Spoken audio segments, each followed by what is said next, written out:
All right, I'm going to walk you through how and why to do a veterinary practice appraisal and when you should absolutely never do an appraisal. Very important, and it's a mistake that I see many veterinary practice owners make. So, who am I? I'm Dr. Michael, founder of Transitions Elite.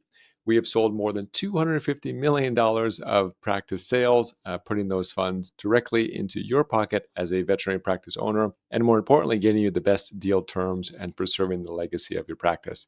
So, this is all from real world battle scars, and I love to share it with you so you can be fully informed.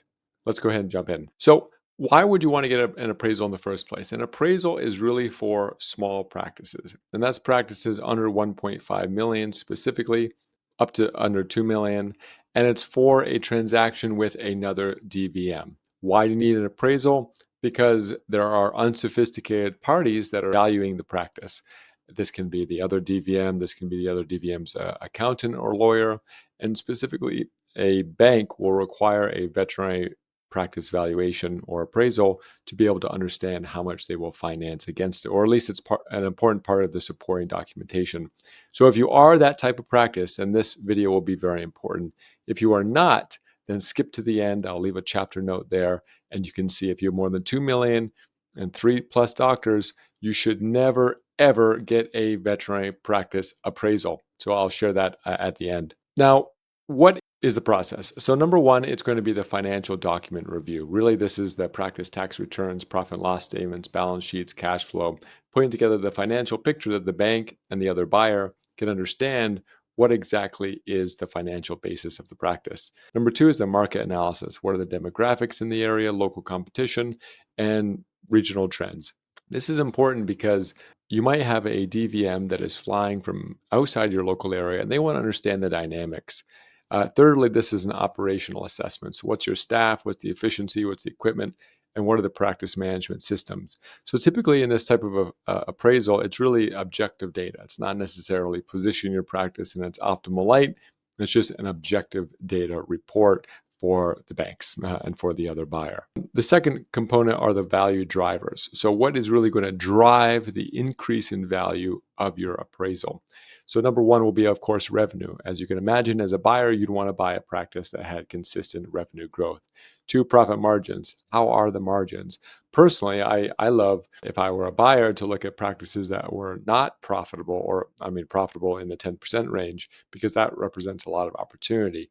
And if we were selling your practice as representative, we would be emphasizing that fact that you might be getting a lower price than if the practice was a 20% profitability, but we'd be arguing that it should be higher than just multiplying what the 10% profitability would be. Next is going to be expense management. So understanding and showing exactly what your COGS are and what drives those. If you have very low COGS, this is important because a buyer might not believe that your COGS are that low or will wonder why. The stability of the cash, so how much cash is at the end of the day, and of course, accounts receivable. If you have a huge accounts receivable, that's a problem, and the buyer will want to know it. We move on to then be able to show what are your online reviews looking like, how's your client retention, especially if it's really good. This is something to highlight in the appraisal.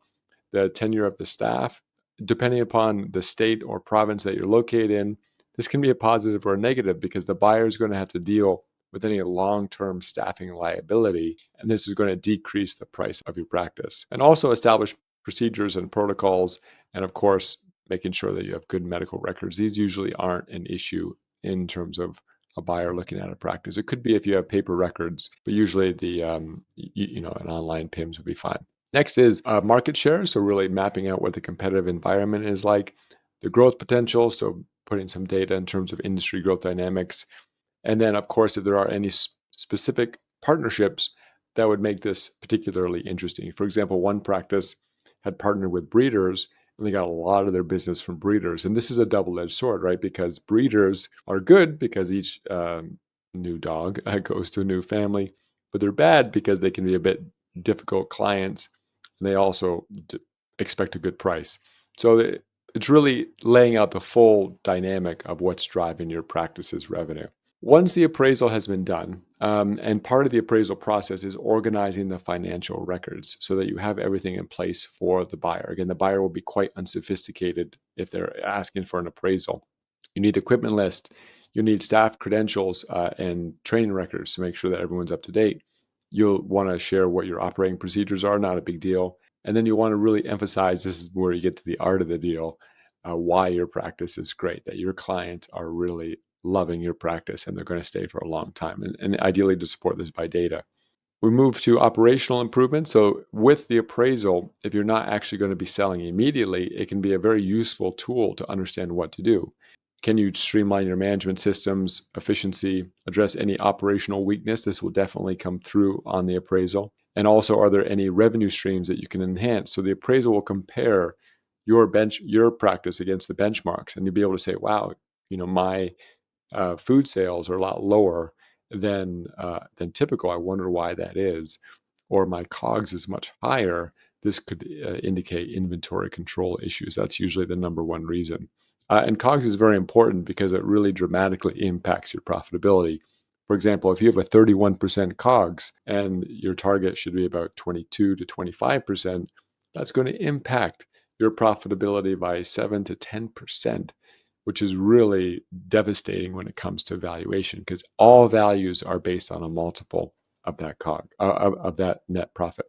And finally, if you're not going to sell immediately, then a key component is to spend more on marketing. It is the number one way that you can accelerate your growth towards enhancing that practice value.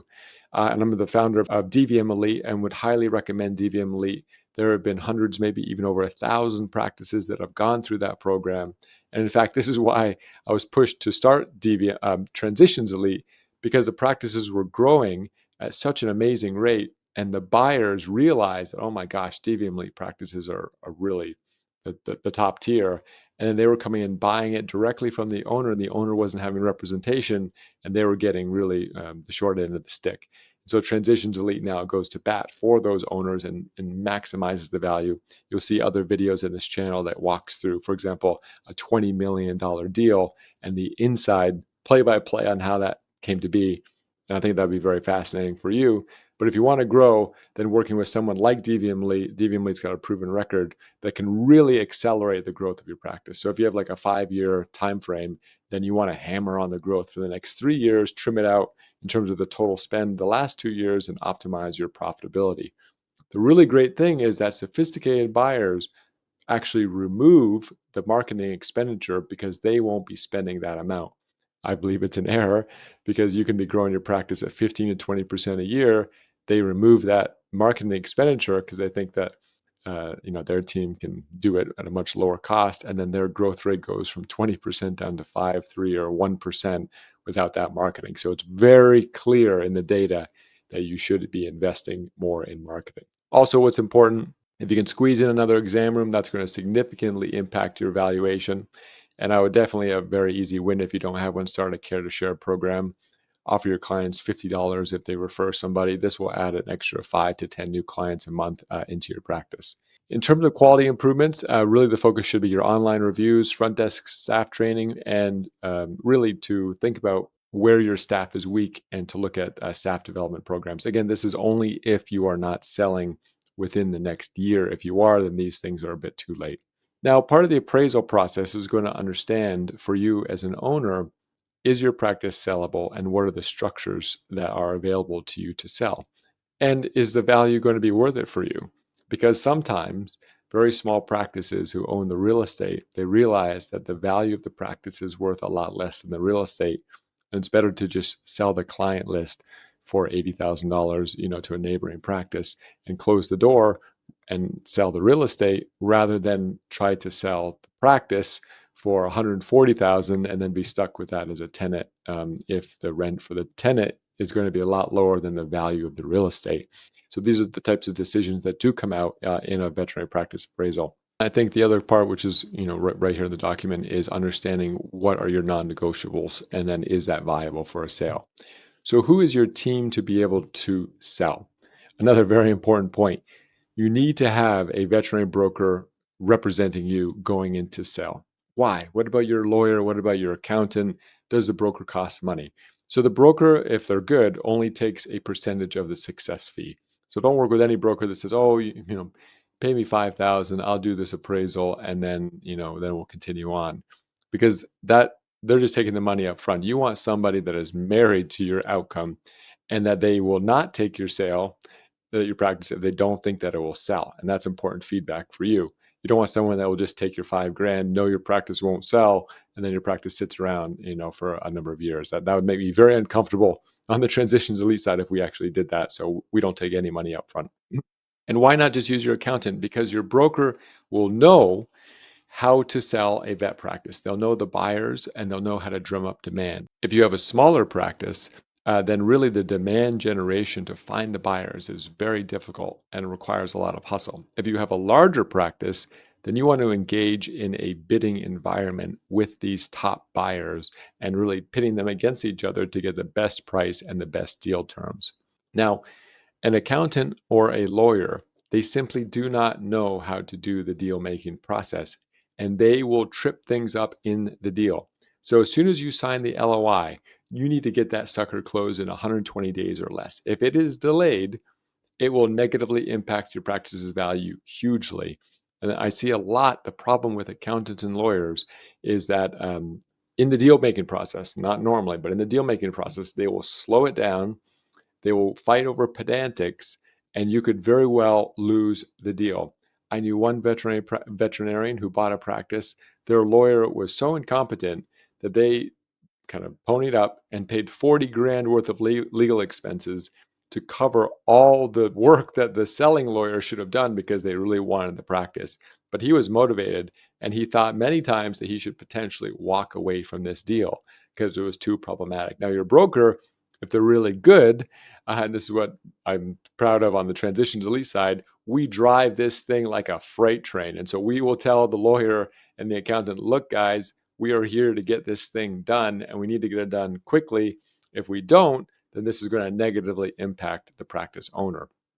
Oftentimes, what we'll do is we'll bring in a deal making lawyer who just does deals and they're really good at it. And they have all the templates, they know what to do, and they are an excellent choice when it comes to selling the practice. There's several of them available. We give kind of a choice depending upon the type of practice. And then if all this makes sense from your appraisal perspective, then yeah, really it's time to go to market, list it, engage the buyers, and set a real bidding process. If you have a smaller practice, this might actually go on a website. If you have a larger practice, it'll never touch a website because we would know exactly the buyers that would be interested, the buyers that do what they say they're going to do, the buyers that have the money and aren't just pretending to have the money, which is very important. You don't want to tie up your practice with someone who's pretending to have the money. And then we will create a competitive bidding environment to drive the valuations. In a recent video of the $20 million sale, I showed that the original offer was 15 million and we got that up to 22.5 million. And all that was within a 10-day period of intensive negotiations between the different buyers. So that's a huge amount of value that you don't want to leave on the table. Now, getting back to the original statement, if you are $2 million plus and 3 DVMs plus, then you do not want to do an appraisal. If you go to one of these sophisticated buyers with a price tag on your practice, they're going to say, hey, sure there, Skippy. That sounds pretty good to me. I'll give it to you right away. No sophisticated seller would ever put a price on the business because everybody has their own models. And in that $20 million example, one buyer valued it at 15 million and another buyer valued it at 22.5 million. And so if you would have put a 16 or 17 million dollar price tag on it, which looked very reasonable from the numbers, you would have lost that additional $5 million worth of value. So if you're over that, then what you should do is click the link below and get a free practice value estimate. This is about a 45-minute confidential call to understand what's your approximate practice value, should you sell or should you wait, and what are the 5 key profit drivers that you should focus on if you're not quite ready to sell to really increase your valuation. And if you're less than that as well, if you're a smaller practice, also click the link. You will go through the exact same process with you, and then we'll determine, do you actually need to have an appraisal, or can your practice actually sell without an appraisal? And we'll just take it to market and drum up the buyers and see if we can be able to sell it quickly within your local area. So there's 2 very different strategies depending upon the size of your practice. And if you enjoyed this video, click like or subscribe. It's a new channel. It really help it out. Really appreciate it. And I'm going to be making a lot more videos for you as the veterinary practice owner. So by clicking like or subscribe, then it will come up in your YouTube feed and we'll be able to spend some more time together. Great. Thanks so much.